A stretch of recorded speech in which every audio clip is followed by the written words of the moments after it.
Hello, hello, hello. Alrighty, guys. Some of you might have noticed I kind of got myself a little bit into solo PvP again. So I thought, selfishly, how about I invite some people that know a little bit more about solo PvP or small gang stuff, right? And talk about it.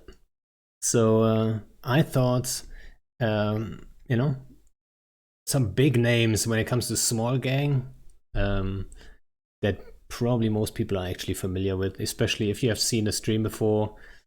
First off, Suitonia obviously streams a lot and has been on, I think, twice, maybe even 3 times before. I think this is the third time I've been on. You invited me for Yeah, the relative fleet warp, and I think I was on another one. yeah, and for CSM thingies, exactly. So he is in Volta, and yeah, like I said, was on already a few times. Then we have Casper24. I should say, second on the list is Casper24. Super active in small gang, probably also solo. Probably micro gang, like one or two guys. That's probably your kind of jam. Long alliance tournament history, has also been on before. Not too long ago. I'm Yeah, I don't actually guessing remember the topic, but it was a good time. that was actually when fleet formations were announced and they were coming out. I had you Oh, guys yeah. actually the last time also when I had Rise on, right after I had you guys on to talk about what Rise was saying about the observatories. So Ah, like perfect. maybe we should make that a tradition, right? Whenever CCP comes on, talks about new shit, we're gonna have you guys on. Come on and bash whatever they said. The theory crafters, right? I mean, small scale stuff. That's a lot of theory crafting. So and then the third guy on the list, uh, I didn't I didn't know. Like I've never heard that name unless until recently.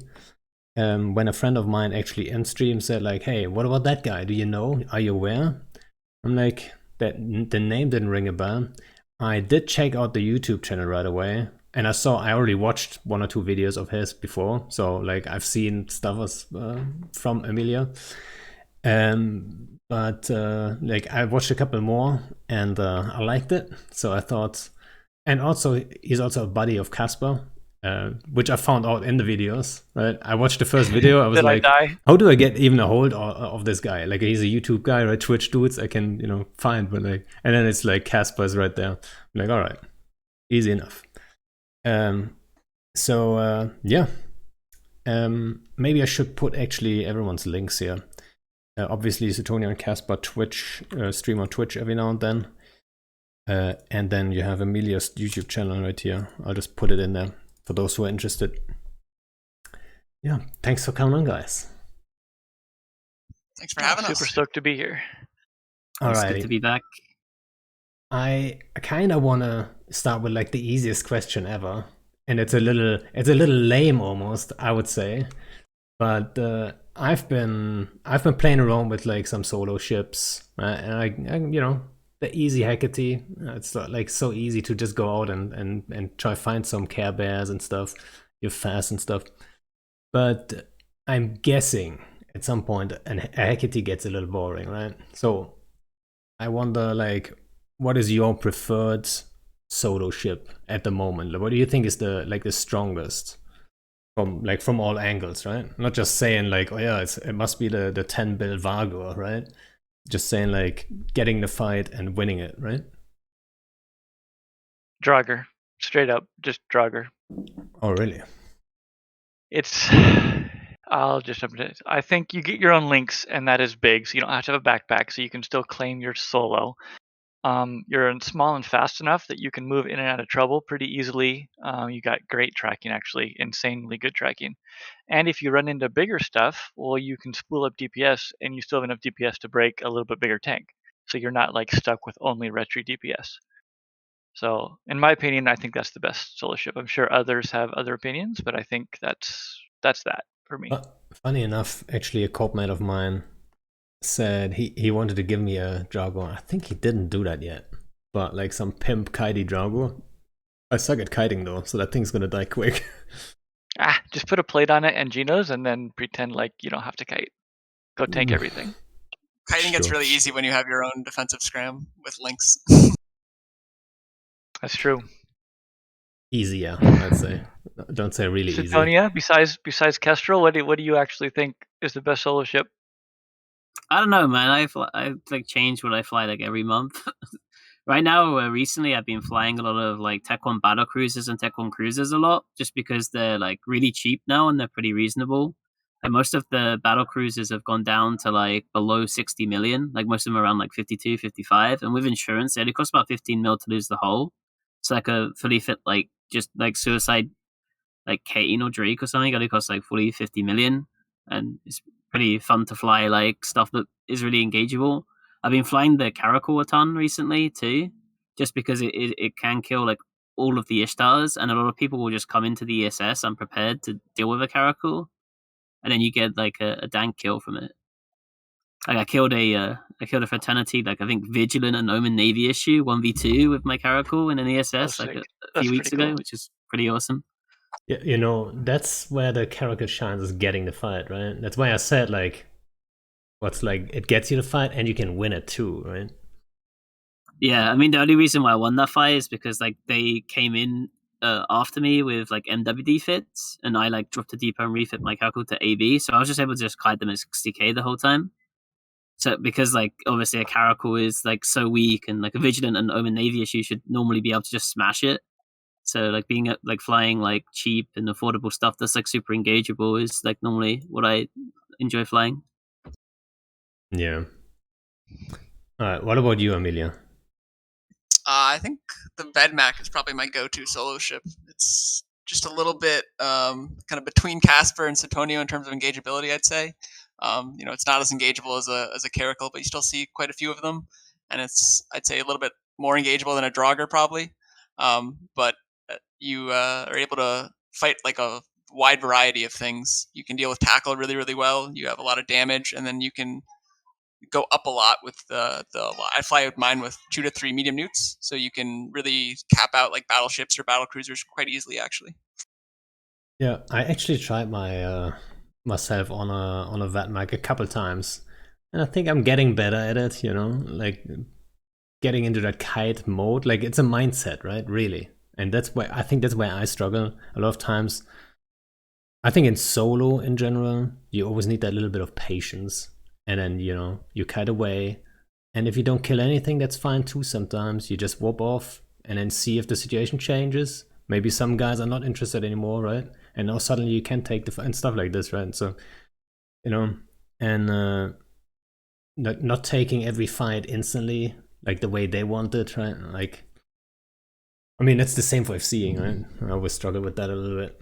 Take every fight, like but yeah, the Vetmac I kind of liked. It's not the fastest kiting ship, right? But it gets you there, right? It's just fast enough, and it's Tech 1 after all, so people still engage it, right? I mean, it's basically like a pirate cruiser in terms of how strong it is, right? So yeah, well, it doesn't, but people will still see it as a Tech 1 cruiser to a degree, right? It's like always those guys who see you on D-Scan or whatever, like what do they think? That's the important part, right? Like they don't think, oh, it's a Vetmac, or it's like worth 3 Tech 1 cruisers. They're just like, it's just one dude in a cruiser. It's crazy how much you actually have to hide how good your ship is to get a fight. It kind of goes into one of our other topics is, important qualities of a solo fight. Well, the ship you choose to go out in has a bunch to do with how you choose what's going on from there. If you're in a Caracal, you look like you're shit, actually. I don't know if I can say that. And then you go in there and you can one clip a Jag. You can kill a Vigilant like Suitonia did. Like, that's crazy. And it's just, you can force other people to make mistakes by kind of, hiding in sheep's clothes as you would in one of these lower powered kind of, we call them noob ships, but they can be really, really good for solo and actually getting lots of fights. Yeah, I Yeah, think CCP Rise actually had like a really good point when he was still a player. Like this is something that this is like from like 10 years ago. But basically, he used to fight the Ferox a ton, and the reason for that is because the Brudix was actually better than the Ferox in every way at that point. The like Brudix like tanked like 20% more and did like 20% more damage or something. But like the Brudix was like a ship that like everyone really respected, and the Ferox was like absolute trash. Like people would engage a Ferox in a Tech 1 cruiser and they wouldn't worry about it because it was just a ship that someone who can afford a Drake could fly, right? So uh like that's one of the things that's like really interesting about Eve, right? Like just like a 20% difference in like stats is like a huge like difference in like what people perceive it as. Like it goes from like absolute trash and a joke ship to, you know, like something that people actually respect, and it's just 20%. yeah, I do. I don't remember who said it, but some CCP dev, it could have been Rise actually, once said like, yeah, we kind of want to balance till there's no shit ships. But my reaction instantly was like, no, no, no, we need some garbage ships, right? We need some ships that are complete utter shit and are perceived like that. I'm not saying it should be like a complete waste, but like let people think they're complete shit, right? And then bring them out. Like perfect example, like um you remember when noob ships got like those bonuses, like the gem bonus on the ibis and stuff? So we took 2 ibises out and we're hunting sabers. No. We were hunting sabers. Yeah, like you show up with 2 ibis, every saber is running after you, and you can just perma-gem them with off-grid bonuses at the time. You could perma-gem these guys and just kill them slowly. I tried with one saber, with 1 ibis, but the problem was always you only have 2 mid slots, right? You need to scram the guy, but he's like, if you don't have a prop mod, like he's always going to be faster than you, right? He always drifts out of my range because obviously an ibis doesn't pack too much of a punch. Oh, you necessarily need two. You need one guy with the scram, one guy with the web, and just hope that the Exactly. scram guy doesn't die. Exactly. Or you just go with a web and hope the saber's a 4-head player who like just keeps himself in his bubble. Yeah, I think that's yeah. a big thing though, is like the perceived threat ratio to the actual threat ratio. It determines not even just on like solo or small gang, but as you go up too, in terms of getting larger and larger fights. Like that's a constant thing. Yeah, Yep. it's kind of weird too because there are some things as well that like don't like maybe even stronger, but people assume that they're weaker because of like different things. Like I think like T3C Logi is a good example of that, right? Whereas like if you have like 2 Guardians or something, everyone's gonna like not engage you, or they're gonna form like a lot bigger. Whereas if you have like, I don't know, like a Solo Rep Legion or something, right? Like people generally are just gonna think, oh, it's a DPS Legion or something like that, even though a Legion is probably like slightly better than a single Guardian. Yeah, you know what? I think T3s, people keep saying like T3s are complete shit, and now they got the. It's not on. It's on CC for now, right? But the skill points, so the skill point losses are being removed probably. I don't think T3s are that bad. Like they do have their roles. Like not every single one. You know, let's say the Proteus. There's Chemo Proteus, and that's it. Right? There's no other Proteuses flying around really. But in general, that was one of the advantages. You don't really know, unless you really check it out, you don't really know what it is, right? So you have to actually look on grid, which like then that's skill, right? So and that's basically what we want, like for sure. So it's like it's more skill required to find out what kind of T3 it is you're dealing with. So I always thought T3s are like okay-ish. They're not great, but you know, they have their I think roles. T3 Logis are actually, in small gang at least, 3 to 5 to 7, 10 men, whatever, is really, really, really strong. They bring their own links and they can be Logi. Like, there's no other Logi that does that. The Tech 2 Logi cruisers, they're decent, but you have to bring links for them. So now you need more characters, whether, you just don't want to show, again, you want to look less powerful than you are. So just more characters on grid, more people will be like, oh, no, no, we need more crap to engage that. So the more stuff you can unpack into one ship is better. Yep. And I think that's the T3 stuff. That's mostly from like the big alliance corner, right? They kind of want to use T3s and stuff, but they don't get to, or we don't get to. And like I'm kind of part of it, right? But in because on a larger scale, you wouldn't bring a Loki fleet right now. You just wouldn't, right? No ADC. It's like you don't do it. So yeah, I think it's overlooked on a smaller scale, definitely. I mean, Snuff uses Legion Doctrine, right? And Spartan uses Tengus. So, like, at that smaller scale, they definitely do see use. Volta, at least I think we changed after the Surgical Strike patch. We used to use a Legion and Proteus, like, Doctrine as well. Although the Proteus was just there for people who lost the Legion subsystem skill level 5 and they were retraining it.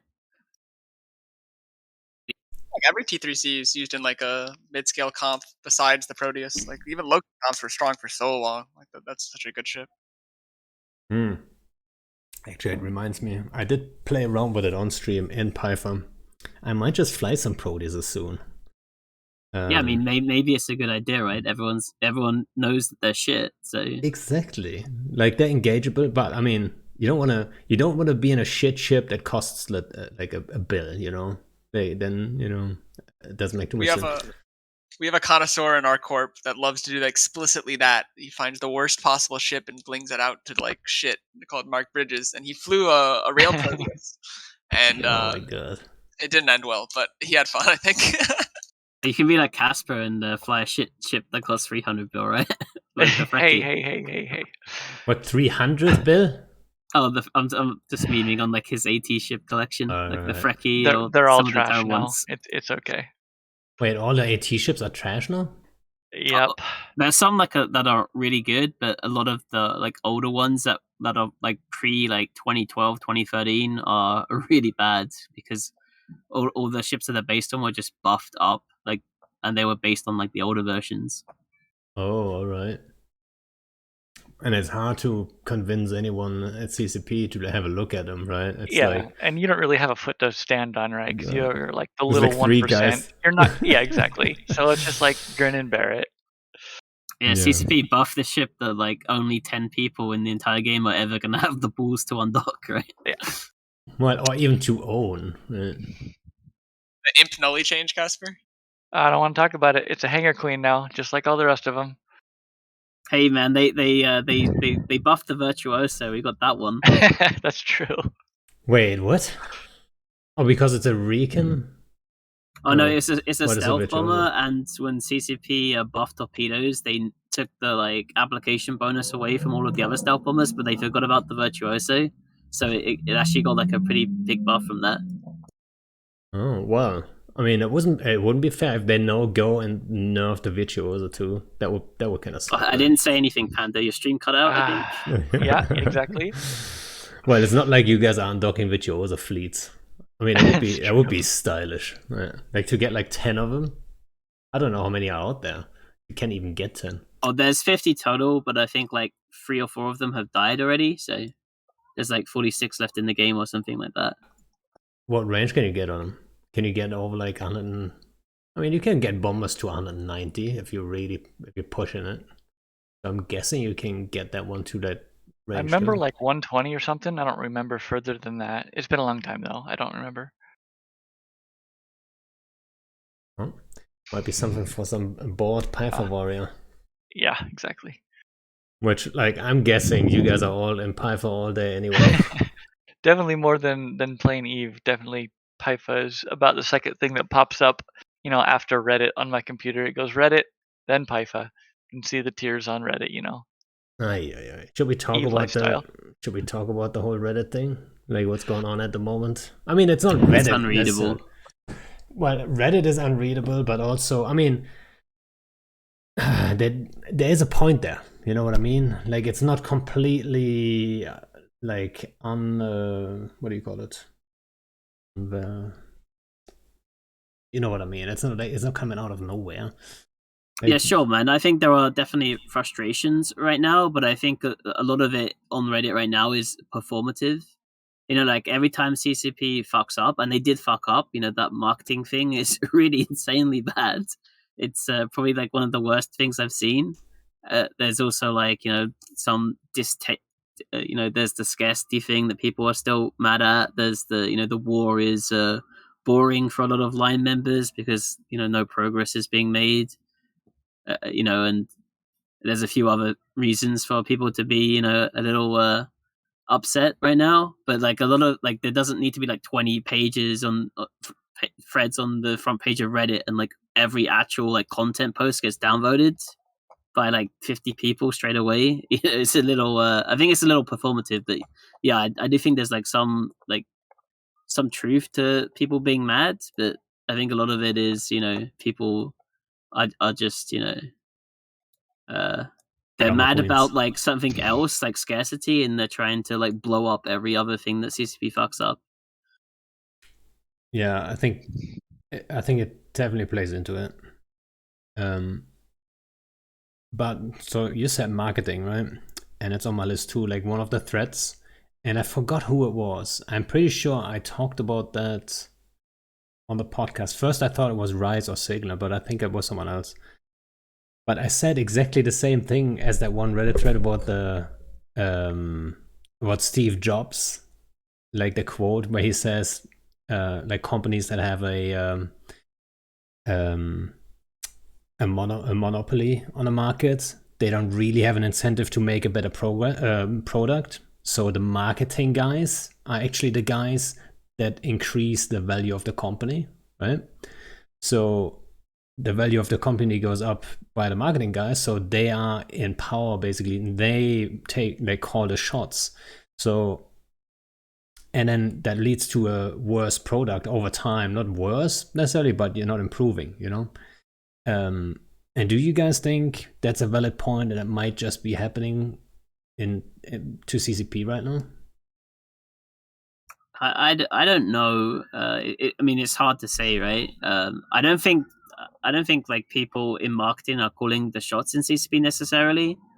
Like a lot of the changes, like with Team Talos and the economic team, I don't think like marketing is controlling what they're doing. Well, so I have like the reason why I bring this up is because I think there might just be, I don't know, I don't have insight. You might have more insight. I mean, you have been on the CSM. You were like 2 years ago you were on the CSM and now you're re-elected. So I'm guessing CCP, they're still talking to you and stuff during, right? But my guess is like when I hear lines like scarcity breeds conflict or something, right? And then the changes that are, they're kind of patching like away from it. Because like scarcity itself, if everything is scarce, it doesn't breed shit, right? You gotta have some scarcity here and there that people can fight over. Like that one guy has like commodity A and the other guy has commodity B and they want both and they can fight over it, right? That makes sense, right? But everything just being scarce doesn't do anything for the game, I think. But that line, and then they like, I have the feeling they just like to bring those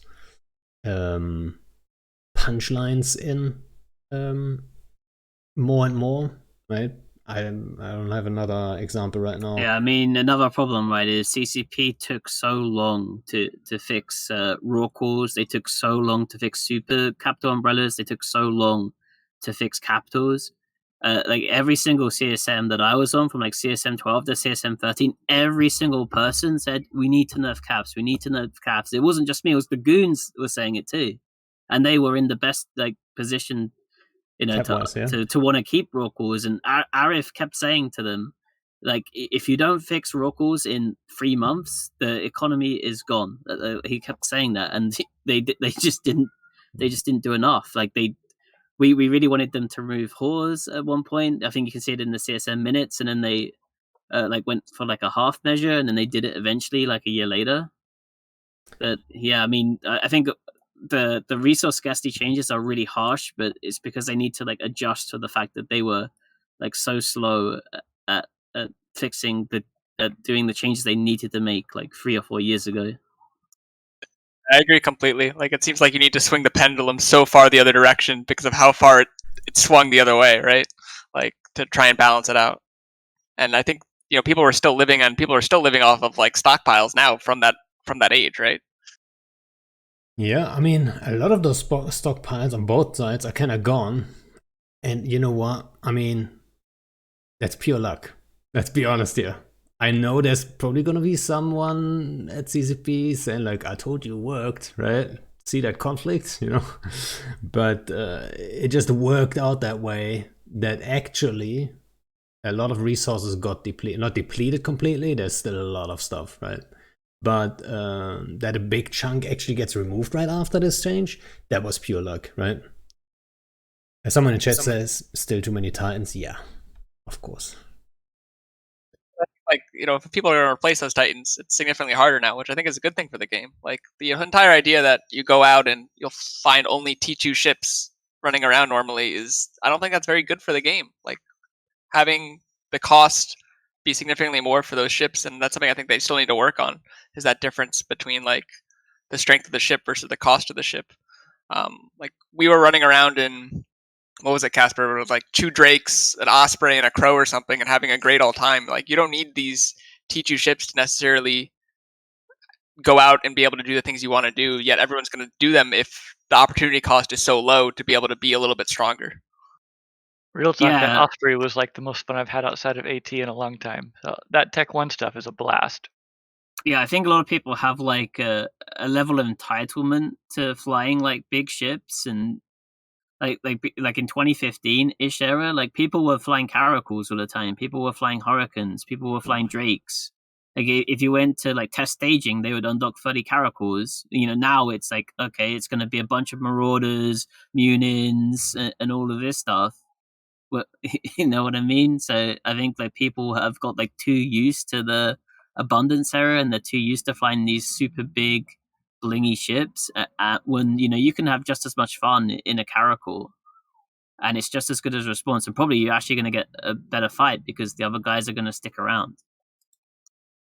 Yeah, I think I agree. I want to be optimistic. I'm not a big fan of the whole scarcity thing. Obviously, I like to go out and hunt stuff. There's nothing in space, right? That's the big issue, right? There needs to be, like, the balance needs to be correct, right? You need still stuff in space, like, for people to go out and actually try, like, Ishtars, yeah. I mean, now they're not nullified,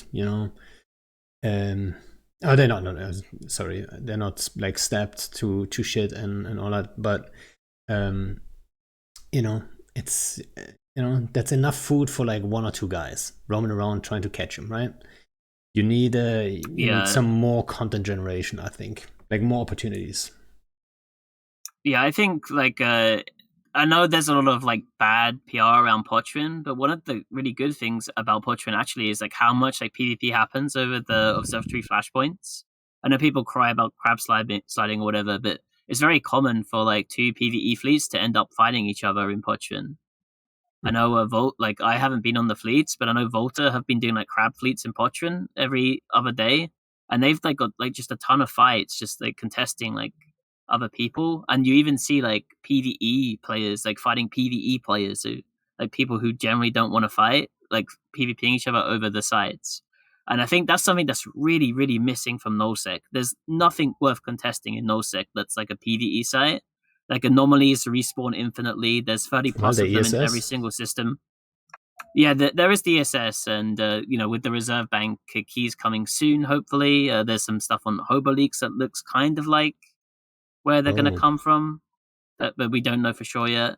But the ESS and the reserve banks were a big part, but there still is like no real there's nothing to do in nullsec that requires you to like fleet up with like 5 to 10 guys, right? Like if CSP added like maybe a site in nullsec that spawns like 1 per region, and you can see it on the agency if you're in that region, and it was like on a 1-hour respawn or something, and it's like 1 bill, and it's split between 5 guys. That's pretty nice, and then you actually have people fighting over them, and it's like an objective for a small gang.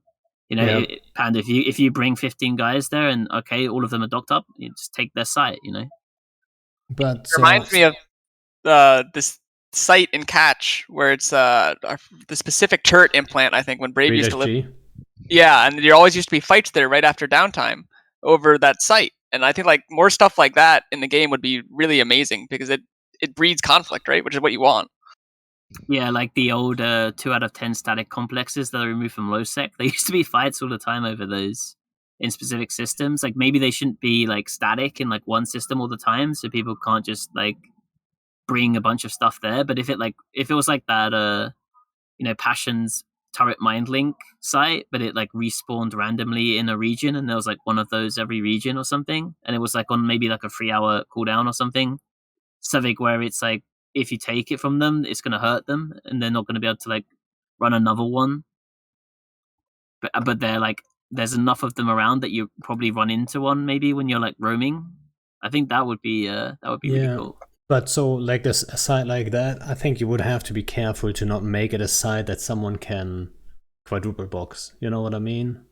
That it's actually a site for 5 guys. That, like, but how do you design that? I think there are probably ways, right? If you put some smart brains in a room and tell them figure it out, I'm pretty sure they can come up with something.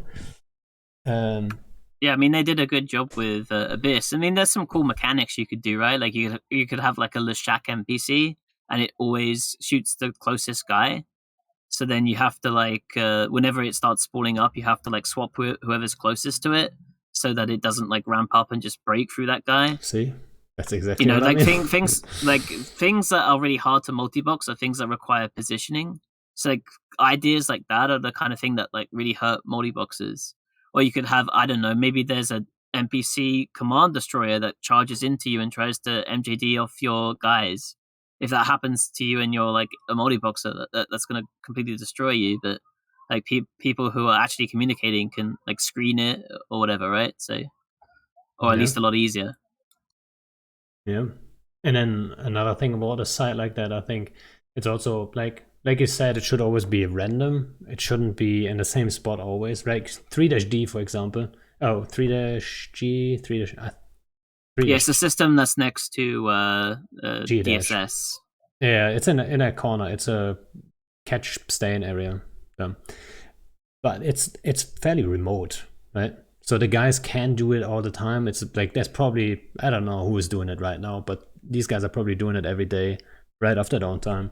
Yeah, the problem with that side though is it only respawns once per day, so you can only run it at downtime basically, and if you can't do it at downtime, you can't get it. So it's like very Russian time zone oriented, right? Yep. Exactly. So what I would wish is like it spawns randomly at random times, but then also don't spawn it in the dead end pocket in Esoteria or Paragon Soul. You know what I mean? Like it should be in I mean, NBC NoSec would be cool. I mean, maybe they have the BRM system now, right? So maybe they could make it so, okay, so are you going to spawn in a system that has like a BRM of like over 130% or something? So it's never going to end up in someone's crab pocket. It's always going to be in like a pipe system or a system where there's a lot of fighting, like in the middle of Delve or something, right? Exactly, that's what I was thinking too. Yeah.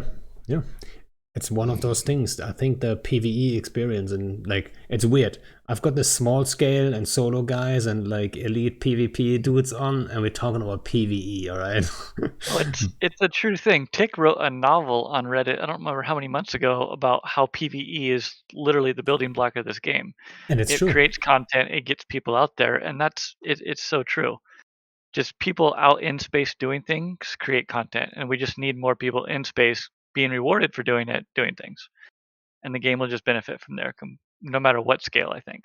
Yeah. Right now, there's no reason to be ratting a nullsec. Like you could be doing abysses, you could be doing burner missions in high sec. Like the actual reason to go out there is so low, which means that there's gonna be less food for hunters that want to go out there, and it trickles down, right? Yeah, the only reason to crab in NoSec right now basically is if you're a multi-boxer, because like multi-boxing Ishtars is really easy. And I gotta say, from an init perspective, like it's kind of lucky for us. We lost all our space. We have been fairly like soft on independent all the time, but there's no good reason to even take soft if you ask me. So like everyone's kind of like doing whatever they want, right? Someone's doing incursions, someone's doing missions in nullsec, some are doing whatever, right? So like from our Yeah. perspective, it's like whatever. But Yeah, that's another area where I think like Sov is really bad. Like everyone should want to take Sov for one reason or another, right? But like there's tons of like just small and medium groups that just don't want anything to do with Sov because it doesn't benefit them in any way. So like hopefully CCP can like fix that at some point. It's like small gangs should want to take Sov, right? So that they have like some kind of advantage or like some resources or whatever. But the problem is like nullsec is just that there's no reason to take it unless you want to be in like recruit everything with a pulse and tax everything, right? That's the only reason to take space. Yeah. And you gotta make a deal with the devil. You have to. Like no matter what piece of nullsec you want to take, you have to make a deal with someone, with one of the big guys. You need to know you're not gonna be just at the grace of whoever it is, of Noros. I'm just gonna say fraternity, right? It's a good example for Volta right now. Like you guys are not a massive threat to their space or whatever, or they're crabbing empire. You guys would run out of ammo shooting all those guys. So but still they're gonna attack your soft, right? So like, what are you gonna do? Like get a bigger group? I mean, at the moment the blue donuts, so there's no bigger group that can help you anyway. But what are you gonna do as a small group? I wish they would invade us because they haven't, even though they renamed their. Didn't they say they wanted? Is it fake? Yeah, I think they're trolling. I don't think they want to invade us, at least until Pan Fam are back, because they can't win in EU time zone when all of our timers are. I mean, Volta kind of accidentally took Sov anyway. Like we were actually expecting to take a Constellation invade, and then we were going to fight RHP, but then we just then it like, became your renters. No, they're not our renters, but I mean there is some sort of agreement there where you're getting paid but, for not well, yeah, like that whole coalition basically collapsed around us, and then we just kept trying to get content out of it, and now it's just kind of a stalemate because of time zones, because obviously we can't do anything to win the current China time zone because they're just far stronger than us anyway. What the fuck? Yeah, sorry, nice motorcycles. There's the a drag race on the road outside. But like in EU time zone, we're like we can bring the same numbers as them, and we just beat them in the EU time zone. So like the only timer that they actually won from us was when they called NC on Horde. So yeah. like we're kind of in like a bad place, right? Where like we can't do anything to them, they can't do anything to us, basically, unless they baff on Horde and NC. So it's kind of dead. There's no. And because everything has like free timers, even Athnos for some reason, there's like no like smaller objectives we can fight for either. But I think so. My point still stands because you're basically, if they really wanted to remove you guys, they would call in friends and they would be able to, right? So whatever small group would take off, you would always be, be aware of that situation. Like if the big guys want you removed, you're gonna be removed. So you can never really commit, I feel like, right? Which is a little sad, I think. Kind of inevitable though. Like if there's going to be bigger groups, they're always going to have the power to crush the little group, right? I think the whole idea though is that you need to incentivize two things. One, a benefit to even be a little group. Like how many independent null sawboning groups are there right now? It's like depressingly low, and it's shown with how empty the space is. So Casper and I live in a wormhole with the nullsec static. Like 90% of the holes we roll into are insta rolls because it's just so dead out there right now. You have like, I don't know what percentage of the population just living in Delve, and everything else is just empty. You know what's so whenever I stream the solo stuff, I usually start with mapping a wormhole, a drifter wormhole. Why don't you guys do that? It's too much work? I think it's hard to escalate in a drifter wormhole, because you want to have your ships like right directly in your wormhole to the nullsec static, in that sense. But if you're like roaming around and eating or something like that, I think that drifter wormhole is better than that. Like going through Thera is very similar to that in my mind. Yeah, I mean, so I have thought about like just mapping we're mapping a wormhole every day basically, right? And then enabling certain groups, right? Like you guys, like Volta, Snuff. Snuff is already actually, we've got a few of their FCs have access to the map and stuff. And then just like open it up for people if you want to like give it a shot and stuff, right? Because whenever you have a drifter hole, they're completely mapped, and you have like 30 nullsec connections. There's going to be some connection that's really promising for you guys at any time zone, right? And then if you have a nullsec static, you're always going to end up semi close to the entry to that wormhole. So I thought like that would be the perfect in for you guys actually. But yeah, I think the mass is a problem, right? Because they have less mass than even like an X702.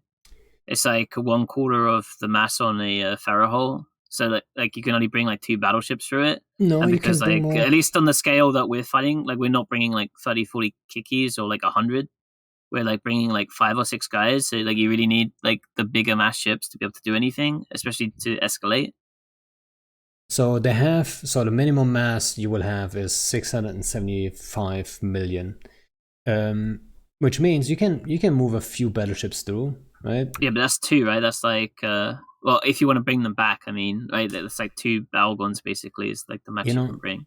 That's one of the nice things about those drifter. You could, for example, go and say, you take it, and if you really want battleships, right, then you check before if you have like 2 connections, which is very likely actually. It's not that unlikely that you have 2 connections. Or what you do is you jump out of your wormhole, then you fill them in first, then take the entry next to that, so you don't roll your home connection, so you can get back home, and that wormhole isn't getting rolled. So you save that one. And then you just need 2 connections that are fairly close. Or, you use that one, get there, get your fight, and then fill them in one more time. Get back in the wormhole and get home, right? But I think the problem is that so Casper has this thing called his 4-jump rule, for example. We have this thing where we need to be normally somewhat close to our nullsec static to be able to escalate, because how it normally happens is we go out with 2-3 guys, start getting a fight, it starts escalating, they bring up too much that we can have, and we need to bring more guys in. So we start to bring more and more guys in. But I think it's hard to do that necessarily with the drifter wormhole, because you need to have everyone basically there ready to go in the wormhole. So it's a lot more pre-pinging than we normally do, I guess. Yeah, I guess. I can see that. Also, I've got also like a 5, maybe 6 jump rule whenever we go hunting. If it's further away than 6 jumps, it's it's a little bit of a stretch then, right? To catch that stuff so far. And then you would have to travel, like if you go further, you have to travel right away after them. So if they get tackled, they're not just dying there, and then, you warp into the bell and everyone's gone. But yeah, I can totally see that. Right. So what other changes do we have? So observatories. We talked about that super show before the stream. Casper had no idea what an observatory even is, right? We're just gonna Can confirm. Put that out there. So I wasn't a big fan of it, and there's like a little bit of a change coming. Did it have actually any impact on small scale? Not really, right? I think the only scale it did on small scale is like the people that do solo super stuff. Like it used to be really popular in the drone lands and stuff. And with the current iteration before this drug thing that just came out on CC, I think it pretty much killed you, because you're almost guaranteed if you're on red timer that you're going to get decloaked and probed down. So I think it was a lot of people that did that type of play style, I think, sold their supers and stuff like that. Yeah. And then so there are some change, or there's a booster now on Sissy that gives you, or that extends your immunity for 45 minutes. The booster itself holds for 30 minutes. So within those 30 minutes, whenever you cloak up, your immunity will extend to 45 minutes, which I think is a step in the right direction. A little bit weird, right? But yeah. What do you think, Suitonia? Yeah, it's a good solution. I think it maybe makes more sense than the like faction cloak thing. I don't know, because it at least means that it's a bit cheaper to do it on things like sabers. Because right now on Singularity, I'm not sure if the stats are placeholder or not. Because in the Singularity post that CCP Paradox made, he said that the booster would offset the cost of the observatory that the defenders put down. But right now it costs like 4 mil to build, which seems maybe a little low. I think you said like 12 mil would be like your happy place, right, to CCP Rise. So Yeah, I think so. It should be cheap enough so you can actually put it in your Saber alt and not think, oh no, I'm gonna like run out of cash because I'm losing all those Sabers with those insanely expensive boosters, right? It's like a 500 mil booster to stay cloaked, and you might not even need it anyway. yeah, I mean, you just put like 100 in your super anyway, right? and then you're good. Yeah. But yeah, observatories, I think they didn't have much of an impact so far. Well, I don't know. I've like in Volta staging system, we always used to have like 3 or 4 people with cloaked eyes from Winoco, and now they're never there unless like we actually have like an actual op going, and then that is someone who's actually active at the keyboard. And like I haven't seen any AFK cloakers in our space since the observatory patch. And there used to be like a few guys who were doing it. Well, have an observatory down, because that's something like a lot like fleet formations that I found is that no one's using relative warp. But I don't know how it is for observatory because I haven't seen any observatories either yet. I use a relative warp for PvE, man. Really? I use the relative warp, but only for style points. Now I use it to farm Forsaken hubs and Forsaken rally points in nullsec with Max, because with the relative fleet warp you always land on the rat spawn point at 0, so you can smart bomb clear them. So it actually means you can make like way more money with smart bomb Max, because now you don't have to wait for like havens to respawn.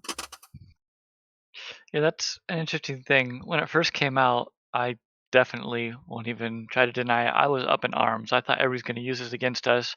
Kiting was dead, brawling only in +1. I was a little angry at life, and I've never seen it used once against me, to be honest. Amelia, have you? Yeah. Has it ever been on us? I don't remember ever seeing it. I don't think so. We definitely never gotten caught by it. So. Oh no, we got I remember some Severance Wolves used it once.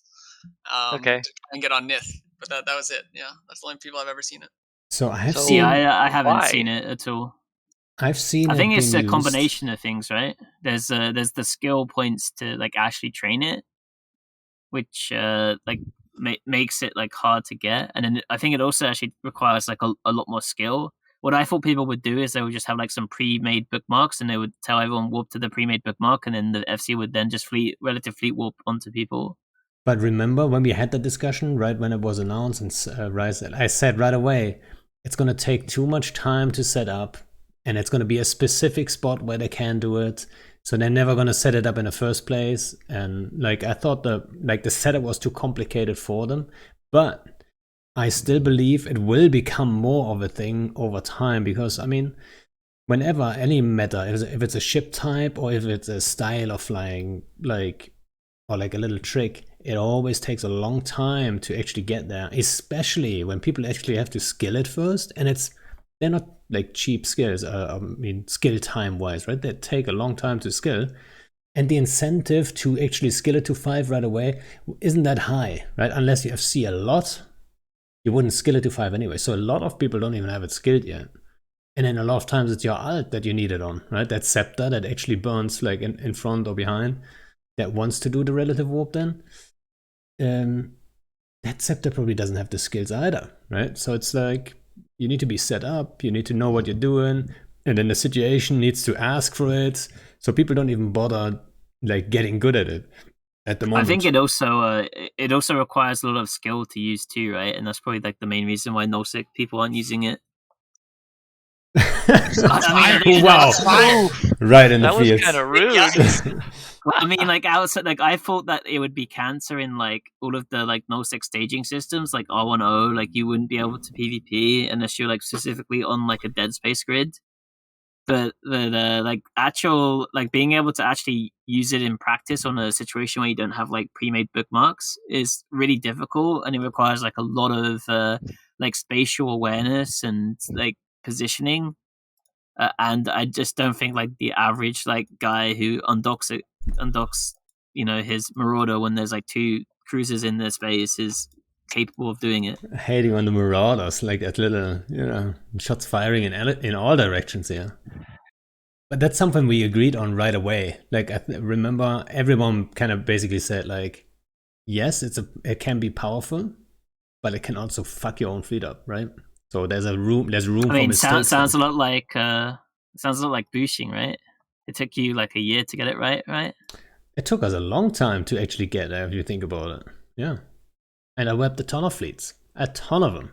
And people laughed at me, like, haha, you're losing bombers against Munins. Everyone knows you can't engage Munins with bombers, right? But yeah, then one day we figured it out, and then it was like, oh, it's obviously OP, right? Yeah. Yeah. Well, here's to hoping nobody ever figures it out well, because I still think it's broken if used correctly. I hope I see you in space, and I'm in a little gang, and I can use it against you. I will just clap. Make sure I'll convoy you and just clap. Well done. No, I'd probably Panda, rather make sure you sphere warp to a bookmark, and then you relative warp onto Casper at 0. Yeah. You know what? Just need 25 Jags. Just ram Jags. Fucking beautiful. Yeah, just in a big sphere, they just land on him, so that all around him. Yeah, sounds like a plan. I need a Jag config, like a Jag doctrine. Doctrine. Slice has been doing that. All small gangers hate Jags. They have an entire doctrine with Jags and Friglogy, and that's all they bring for tackle for Horde. They're fucking nasty. That's one of those things in this war, right? The numbers are just so high. And then especially like on our side, we're slightly outnumbered. Not slightly outnumbered. We're pretty outnumbered on subcap stuff. So whenever we fight, they also can bring another, like, assault freak gang. Like, that's so fucking cancerous, right? And then 100 Jectors. Obviously, I'd like to bomb these guys, but they bring twice as many Jectors as I have bombers. Like, how am I supposed to land anything, you know? And for bombers, obviously that was a massive nerf. I would say I want to be more specific. Say an in-fight nerf to bombers. Right, when the fight is on, you know, the formation, like they warp in a formation, and then once everyone's anchored and there's bubbles everywhere, it's very, very hard to land any bomb runs. Really, right? You gotta have like some real timing luck, and it takes a lot to land anything. And then ADC is still a thing. And then Jectors are still a thing. And, you know, so like bombers in fight, and I'm saying in fight because obviously on a gate, you can catch them. You know? But in fight, they're pretty weak right now. Especially like on a larger scale. I heard 7 of them can kill a Marauder. Amelia, confirm, deny? They can, dude. 7 bombers kill a Marauder? Yeah. Yeah, it's a. Sorry, you can alpha him? It's a meme from like the Wormhole talk show that me and Amelia were on last week, where some guy basically just said, bring 7 bombers if you want a solo PvP. Like have 7 backpack bombers. So I don't know if you've run into this, Pando, yet with you doing solo stuff, but I feel like it's becoming increasingly common. No matter what you're in, if you're in a Caracal, if you're in a Crow, you're gonna see like 5 Marauders come and try and kill you. I caught one of, like, it was a probe save Vargo, right? And I could tell he was shit fit. He was sitting there with his pants off, couldn't track my little Hecate. And I was chipping away at him, right? And then he got all his friends in. So like I see Marauders all the time already, right? But I would have had that guy, I'm pretty sure. Like, imagine killing a Vargo with a Hecate. That'd be epic, actually. It would be. I was kind of excited, but maybe I should have killed the Retribution quickly, but he was too far. What else? What about the notification changes and warp core steps and stuff? Did that have an impact, do you think? Were you guys big fans? Yeah, it really hurt like fleet scepters and finding content with fleet scepters. I don't think it was as bad as what people said it was, because I don't really see like bubbles anchored on gates a huge ton. I mean, there are a few like here and there, but like I've been flying scepters without the notification module, and it seems to work like pretty fine. I've also used them with notification because you can offline it and you remove the penalties. Like as soon as you get into like any kind of fight, like once you in system, you can just offline it and get rid of the penalties. Oh. So I don't think it's been as bad as I initially thought, but it definitely has hurt Scepters, and I'm really glad that they're adding like the scan res reduction to the Interceptor roll bonus, so you don't lose that much scan res anymore. I enjoy seeing shuttles going by, like, honestly, and not worried that that's a scepter that's about to like tackle me. Now these people that are traveling are in shuttles, and just to like disengage your brain and not worry about that, rather than there's 7 stilettos on scan. You guys need to burn off gate when it's just a traveling guy multi-boxing, and you just freaked out for no reason. That part I do enjoy. Yeah, you know Yeah, what? Oh, sorry. I was gonna say it's always funny when like some guy fucks up as well and they just don't use their notification module and die. Yeah, happens all the time. Yeah, it happened to me, I think. I think the change was overall pretty good. Like I think it's a little bit annoying when you're flying like a Scepter now, where you have to do the micromanagement of like offlining it when you get into a fight and things like that. But I don't think that's a bad thing. It just raises the skill bar a little bit. The thing I do think is a really bad change part of it is the industrial side of it. Giving indie ships nullified is kind of crazy to me because it's already so hard to catch these blockade runners and all these type of things. But if you look at T1 industrial ships, we went through something recently where we had a fax tackled for about an hour and a half just trying to kill it. Yes. And because the indie ships are nullified, no matter if we put a bubble on top of them, they could always get more and more cap boosters and straunt and everything on top of him. Yep. Yeah, especially the Hoarder, the one that has the bonus to the cap charges. Yeah, that there's can just fit no a nullifier counterplay to that at and all. you just whoop in. I haven't encountered that problem yet, but I remember fights in the past where we had like a fax tackle. I remember that one Minokawa. I don't remember his name, but that guy was on my list. I'm telling you, we tackled that guy and he tanked us for so long, and then he was slowly breaking, and then the bubble was down for 1 second, and the howler whooped in and gave him new cap boosters. I was like, what the fuck? So yeah, I mean, didn't even think about that. Yeah. It feels bad that they're on Tech 1 haulers. I wouldn't be as mad if they had to like suicide like a DST to like feed a fax or something. Yeah, because at least then you get like a 300 mil kill. But so I guess the only counter is you bring a bump machine, like an overprop signable, and you bump that thing, so it's always moving so fast. So whoever we walks tried that. in, you tried that? Didn't work. Wasn't fast enough. You could get him going, but he pinged in the direction that we were bumping him in first with the hauler, and then warped it range to himself. So he was a smart guy. I'll give him that. Not too bad. Yeah. Yeah, I don't know. So I want to say nullification. Like, who needs that anyway? Why don't we just remove all nullification? Give it to shuttles only. If you want to travel your pod, fine, right? AT ships could use it too, just as a cool thing. Just saying. Sure. Sure, give it to AT ships. There we go. Who cares? It's only 3 guys anyway. But exactly. I mean, I'm serious though.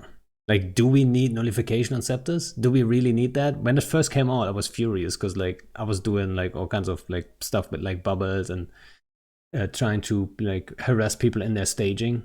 But if they can just warp at range on your bubble and then give warp ins, that's like a big disadvantage, right? Like, that changed a lot. I think people underestimate how much it changed when scepters got nullification. Yeah, one thing that I thought would be cool, but it's like way more complicated, so I can understand why they didn't do it. But I wish it would like nullification would work for the anchorable bubbles, but it wouldn't work for like the player ones. So like you could get out of like some bubbles that a bunch of people anchored on a gate, but you couldn't get through a saber bubble or a hick bubble. Like something like that would be like pretty cool, because then it doesn't really like impact you traveling or like trying to catch some crabs in a like pocket where they have like a bunch of Tech 2 bubbles, but then you would still like be able to kill them with like actual ships. I would argue in that case, if nullification then has penalties, nobody's going to use it because it's too rare to encounter that situation for the penalties it has, right? So if you then remove the penalty, I would say yeah, sure. Yeah, that would be like if they just had them on the roll bonus, because then you could give it back to combat scepters too, because you wouldn't be able to do like the claw stuff, right? If you just had the saber bubble on your Entosis stuff, then they can't get out. So yeah, I think it goes 2 ways, kind of, because can you imagine like being stuck on one side of the gate and you not being able to like check the other side without losing a character? Like I don't know. That seems Yeah, that's seems pretty bad. too. Well, I mean, you can still like. I always scout with like a cheater. Like it's rare that if I pay attention to that count, yes, I'm losing a lot of cheaters, right? Like, oh my guys are probably like, what are you talking about? You lose a cheater every fleet. But if I pay attention to the character, it's very rare that I lose a cheater to that camp, right? So like a covered ops, you can always scout with that. You don't have to scout with a scepter. Like usually, like back in the day, everyone did it only with covered ops. The scepter scout wasn't a thing. The scepter was like you send it into tackle, yeah. I think that's fair, and it gives it some more skill. Like I like that game of the decloak game. It's a fun kind of thing. All right. So I'm looking forward to a topic I'm reading here: the Blops rework and small game potential. So Amelia, have you talked with Mark at all since the change? What are his thoughts on it? He's excited for the Panther actually doing something now. It's basically a Mac, right? That has a Black Ops jump drive on it. Pretty much, except the Blops are just super squishy in comparison. But yeah, so for reference, Casper and Mark used to roam around even before the Blops buff with two Black Ops and like fight like nano ships. And all the fights that we got, Mark was in a Panther and he was just completely useless because you can't hit like shit with a Panther. It doesn't have fallout. It didn't have fallout bonus. Didn't have tracking bonus or anything. And but he's really excited now. I think so. I think in general the Blops buffs are really cool. Like they give them some special characteristics. You know, if you're going to pay 2 bill for that, I think that's pretty dope. And I don't think anyone's really mad about the changes. No, I've not heard anything negative about the Black Ops chat. Nobody's gonna be mad if someone feels a battleship worth like a couple bill. That's not tanky as fuck like Marauders, right? So like if you catch him, what did Rise say? Nobody's mad at more DPS. So that is kind of true. It's kind of true. Especially on battleships, right? I always think like when you hear that word as a newbie, you've never played EVE before, you log in and you hear the word battleship. You're like, oh fuck yeah, that's gonna have some damage and shit, right? But then to this day, I still remember my first battleship. It's a real thing. Like, oh, I got a freaking battleship, boys, watch out. Yeah. It's from subcaps. It's like the biggest hull, right? Like, yeah, there's some specialization like battleships, but if you make it as a new player, 2 battleships, you kind of made it. That's what it feels like, right? Like I made it. I'm there. I'm in the top. Can't fly capital high sec anyway. So, but the DPS compared to like battle cruisers or cruisers even, not that much crazier, and the application kind of sucks. So you apply less, most likely. That's why we see the hack meta in the first place, right? Application is just fucking. I kind of wish they just like buffed like battleship DPS like by like 20% or something, and then just like nerf Marauders it. Just double it. Yeah, nerf Marauders. Just double it. I mean, if you would like, let's just say. I'm just throwing it out for fun, but let's just say they would double the DPS on battleships. What would happen? Would everyone just switch to battleships? Probably, right? Oh, I would like that, but I only feels like close range stuff. Like it would suck if like Artie Maelstroms did like 20k damage. Like Alpha, that would be pretty awful. It would suck a little. What if you buff the damage and nerf the application? Yeah, that would be cool too. Any nerfed application, I'm all game for. You know, that kind of reminds me of something I brought up, I don't know how many times. Why do painters get the information bonus? And I brought that up to Rice, and he wasn't aware, I think. So when you have info bonuses, your painters get stronger, right? But if you have the EWAR, what is it called? Electronic hardening, right? You get less damaged, you get less tracking disrupted, but you're not getting less painted, right? So for SIG tanks, like it doesn't make any sense to me. So why not enable SIG tanks? I mean, I don't want to say this is going to be the absolute game changer, right? That little, but it's something, you know. That's all I'm saying. It's something. It's kind of. Somebody in chat has a good point. It's kind of countered by the skirmish link, the TP. So if you get the SIG skirmish link that kind of counters the TP a little bit. But you could say the same about the scan res, right? Someone locks you faster, you know. Actually, Yeah, am I confusing myself here? But, you know, would it hurt? It would make sense, and it wouldn't hurt anyone, you know. I think it'd be good. It's a big buff for us, Casper. We rely Yep, on six okay, tanking. let's go. I mean, we hardly ever use TPs, right? I mean, I guess sometimes we have like one on a hyena or something, but that's about it. No, it's a buff for people that get TP'd by fleets that have information bonus. Oh no. Yeah, so it's just for fleets You that have get info TP'd. links. Yeah, if you have info links. And if you have info links, exactly. If you don't bring info links, you're not gonna gain anything anyway. So speaking of battleships, Amelia, you've kind of became known for one in specific. Why do you like that one so much? So the Nightmare, it's a super cool ship because it gives you, and I think there's a lot of ships like this. Like this is another reason I like the Vedmak, is that it's what I call pseudo brawling, right? So you can kite really effectively still. Like it's relatively fast. If you're in the Snake Nightmare with links, you go about like 2K a second or something, or a little bit less. So you still got like really good speed. And then you can also brawl in when you need to, and the AB really lets you do that compared to like the Vedmak. It relies on its newts and stuff to not get scrammed, while the Nightmare doesn't really mind getting scrammed because it's AB. And then you also have other things like getting in close for conflag damage or into your heavy newt range. So I really like the ship because it's very versatile. You can engage a lot of different things. And chunky EHP, right? You're not gonna get surprised. Let's say, for example, it's on my list because I watched one of your videos, and it was one of the. I'm not sure how many Nightmare videos are out there, but I'm guessing there's a couple.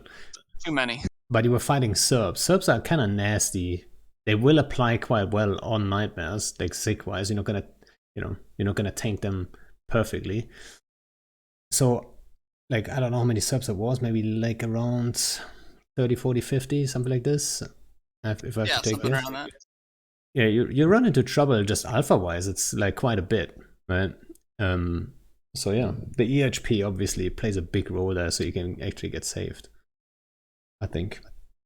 Yeah, it's the EHP, and then I think sig tanking is one of the few ways that groups can fight outnumbered right now. So people talk about surgical strike a lot, for example.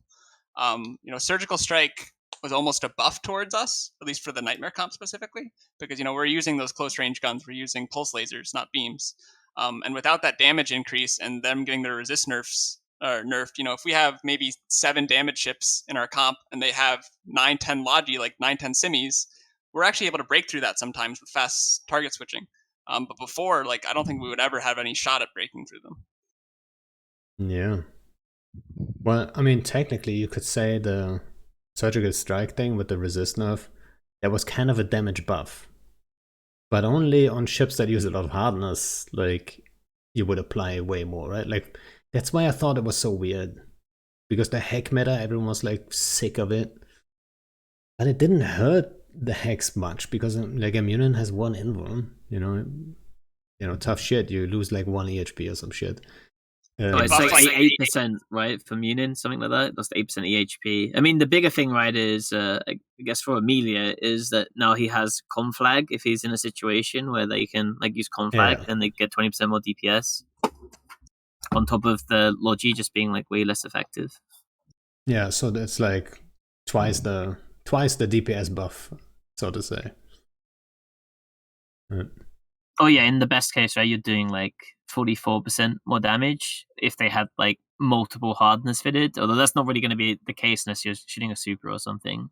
But for most ships, they lost around like 8 to like 12% EHP, and then that means that remote reps effectiveness on them is like 15% less or something.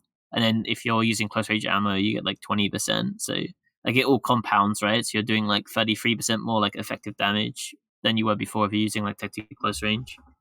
And so it's more on like hack or the support for the hack fleets, right? Like the recons and stuff normally have like 2 or 3 hardeners fit or something like that. And Nightmares and most of our stuff, we rely on damage mitigation more than face tanking, because you can't face tank. If you're losing at 5-1 odds or something in terms of numbers, it's just not possible that you're going to face tank that unless you have like a fax or something crazy like, which we don't really have access to. So we rely on like sig tanking and damage mitigation in that sense, which surgical strike didn't really hurt that much because it hurt more face tanking, if that makes sense. I gotta say, I was a little surprised when I watched that video. So first you fight some Serbs, sig tanking those Serbs. You know, you don't need to, you know, be super good at it, you know, as long as you keep your speed up, fine, right? But I was surprised that you guys were trying to get under the guns of those hurricanes, or mostly Hurricane Fleet issues, actually. But Hurricane Fleet issues do have a tracking bonus, I believe. So I was actually like, wait, they sig tank with nightmares, shield battleships. And then I was thinking, that's why it's on my list as, do you run implants on those nightmares? Because like, that's what I thought then. I'm like, I wouldn't be so confident, right?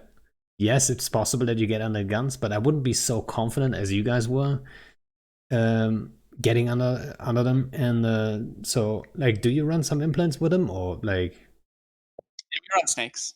Snakes, all right. Because I was thinking, like, if you do a lot of 0.6 stuff, you know, an expensive clone, usually you kind of want to avoid it whenever you can.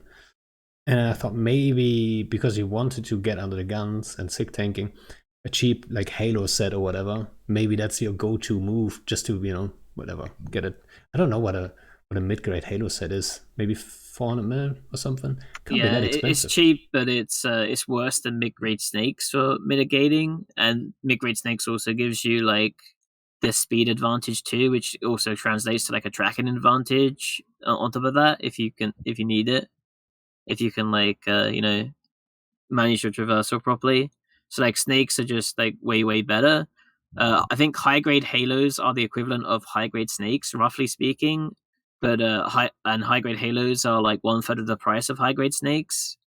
But again, right, like I think you don't like get this. Yeah. Yeah, like I think you'd rather run like mid grade snakes over high grade halos. Like even though high grade halos mitigate more than mid grade snakes, because snakes just gives you like all of the other benefits of having better speed. If they're faster than you and they can pull away from you, they're going to have perfect tracking. Then you can't stay under their guns unless you're able to match speed somewhat relatively. So we rely on things like, you know, nuding off FC's cap so that we're scramming them to fuck anchors and things like that to try and make sure we stay under guns. But also, I think the thing with the nightmares and some of the ships that we fly is like if you're fighting 5-1, you're kind of required to have more bling in a lot of ways, just to kind of even the playing field. Like if we didn't have snakes, we wouldn't be able to take that kind of fight where I think they had like 60 or 70 to 10 of us. And the other thing with battleships in that meta is that the escape bay actually helps a lot. So it's very hard. Escape bay is big for our pods. Yeah, it's very hard to lose your actual pod if you have like, you know, a tenement succubus coming out of there and then just burning through. A tenement succubus is the way to go, huh? All right. Yeah. Yes, sir. Leaking Kadesh's OPSEC there, Amelia. I mean, how fast is a tenement succubus with a... What are you running? High grade snakes or mid grades? Most are high grades. So high grades, tenement succubus, how fast is it? Like 6K or something? Something high. It's just the acceleration that fucks you a little bit. Yeah, but I guess in most cases they kill a nightmare and they're not. I think I'm still surprised to this day whenever we kill a battleship that something else spawns. You know, it's like a lot of times it doesn't. Right, a lot of battleships are empty. First couple times I forgot and just sat there like, oh, I'm dead. And like, wait, I'm in a ship. What the hell is this? I better move. I think that was one of the coolest additions to the game, I gotta say. And I think one of the goals was to keep whoever is in that battleship in the fight for longer, and it totally accomplished that. So I like it a lot. Like that was one like a really great addition actually. We like to complain sometimes, but sometimes you gotta point out the good stuff too, right? Yeah, that was definitely good. I like that. All right, so whenever I fight you, I gotta watch out. When we kill a nightmare, we gotta be fast. We'll snack those succubuses.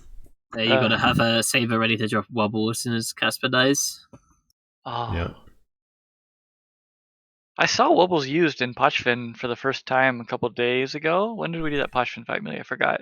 Those are actually pretty freaking cool. You set them in front of, if you're like, say we were trying to burn at some, I think there were Tempest and Tempest fleet issues. Literally, we were in heavy battleships too. Those wobbles were a nice screen just right in the middle, and it was a pain in the dick. So those were really, really cool actually. Yeah, I'm surprised more people haven't used them. Really, I don't know. I think bubbles are insanely strong. I think the main reason for that is you have to decide, right? And a lot of times when you have a wobble loaded, you want a bubble, and then people are like, if I don't web them, it's not the end of the world. And then I want to web them and I have only a bubble. Okay, whatever. But if I want to bubble them and I don't have it, then it's they get actually away. like super powerful on like the you can make like a 2-second align Eris, and you can like put a probe launcher on it too, and you can just like fleet warp to the anchor, drop wobble, fleet warp off. Warp off, and then you just like web like the whole fleet for like 30 seconds. Yeah, but I think in general you have to pair it with a bubble, otherwise they normally will just warp off the minute that happens, right? Unless you need another too far. ship, or you need them to be like committed on the grid or something, like shooting a structure. Yeah. I think I've used them maybe twice, but most of the time you just load a bubble, and then you need the bubble. You're not ready with it, It's just so rare. I think that's the main reason. Yeah, guys. I think I don't have anything on the. Oh yeah, what was it? Oh no, we went already over the details on the on that charge you can use to mitigate the cloaking stuff. Do you guys have anything else you want to talk about? Because we are kind of reaching the end. Anything I you saw the question there that you had written down. Any changes I'd like to see to the game? I know Amelia and I have talked about this a lot. I think that projection needs to get nerfed. Like straight up, you should not be able to apply as far as minimum warp distance. That whole 30 to 70 kilometers in the middle, there's nothing there. You're either further than that or closer to that, honestly, because you can project as far as you can warp. So I think either nerf tracking, decrease minimum warp distance, some combination of those two needs to happen. Decrease increase. You mean increase, like 250 or something? Increase minimum warp distance, like 250 or so. I don't have a number exactly, but that needs to be increased if you're not going to mess with projection. Or I think the targeting range cap is 300, right? So it would make sense for it to be there. So you can always you can warp to something that you can never lock.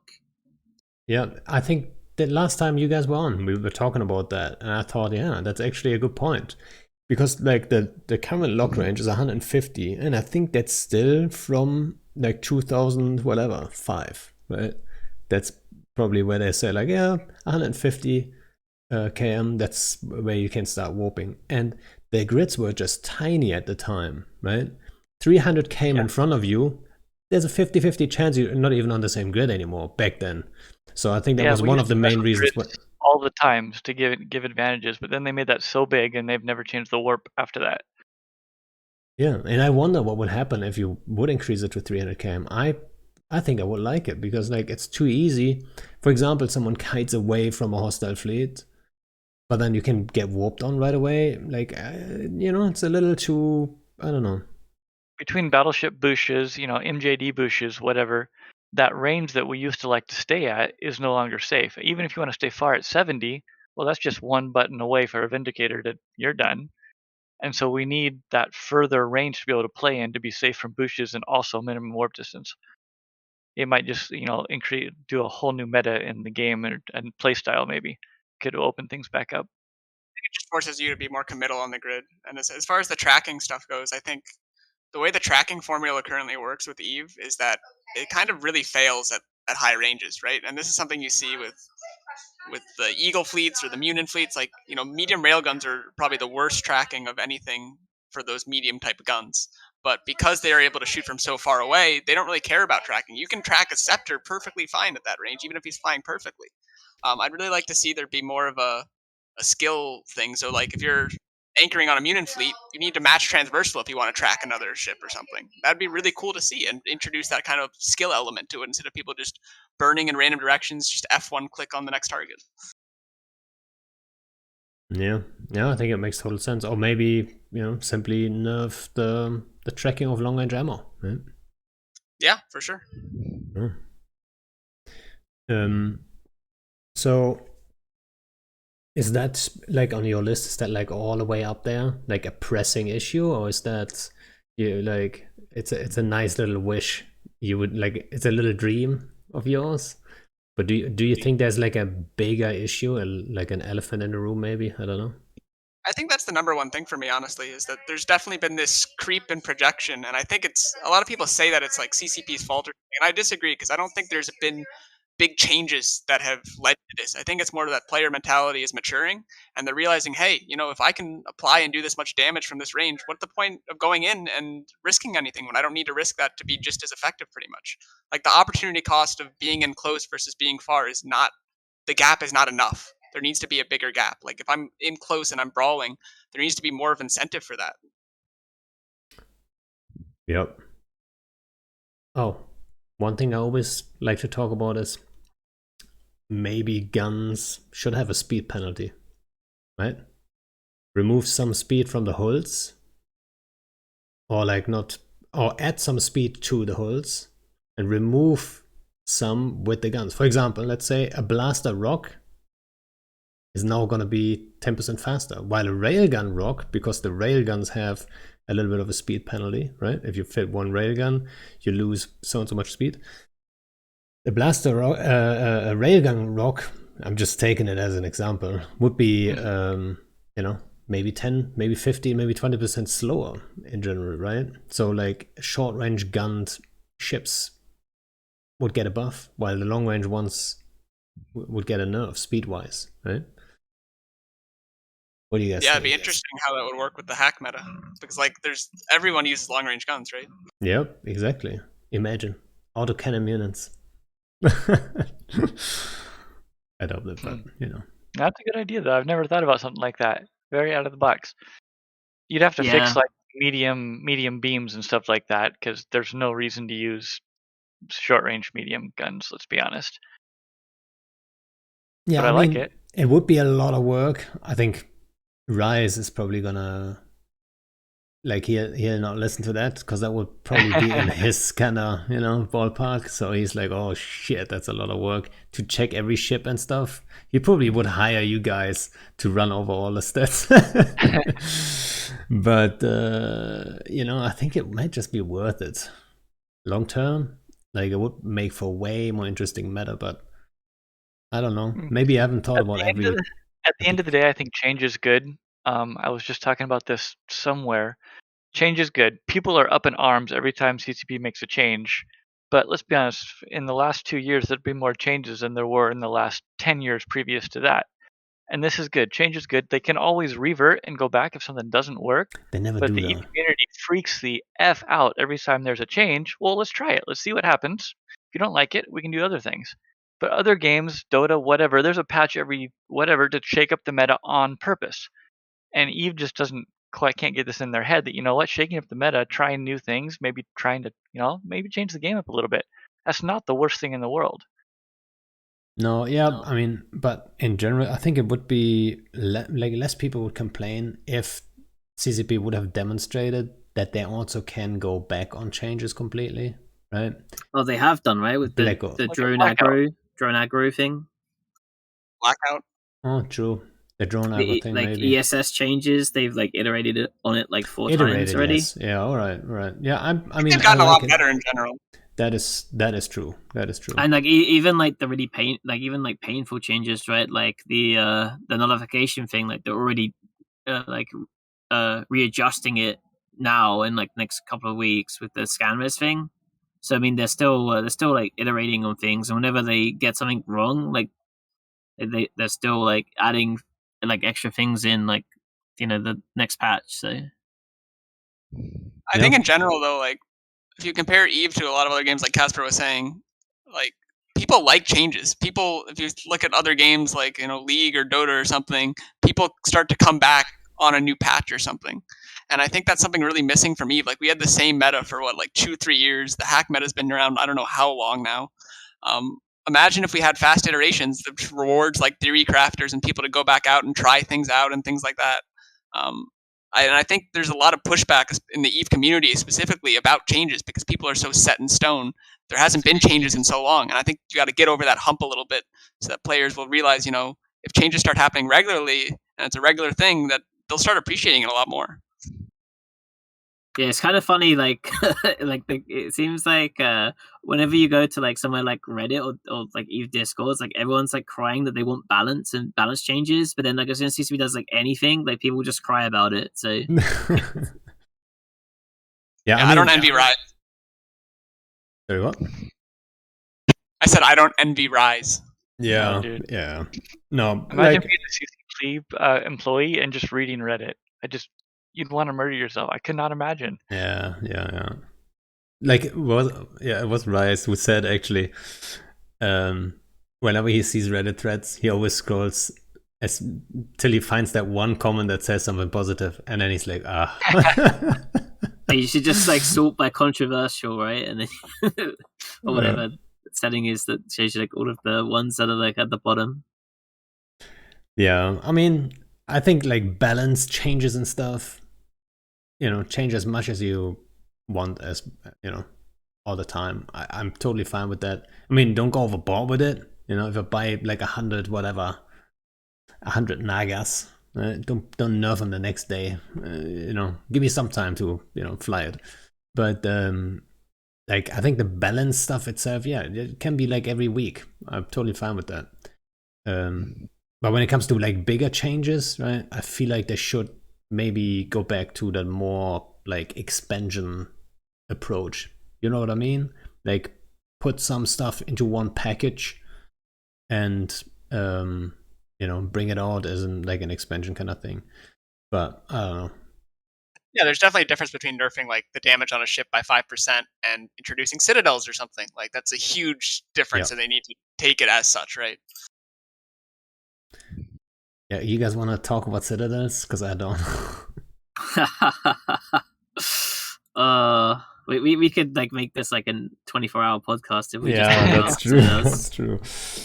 But yeah, I think everyone is aware. Everyone who has ever watched my podcast is aware. Citadels are my number one issue in the game. But Suitonia, did you have any issue you think like is like super like a pressing issue that needs to be addressed ASAP? Something that you're gonna bring up as a CSM now?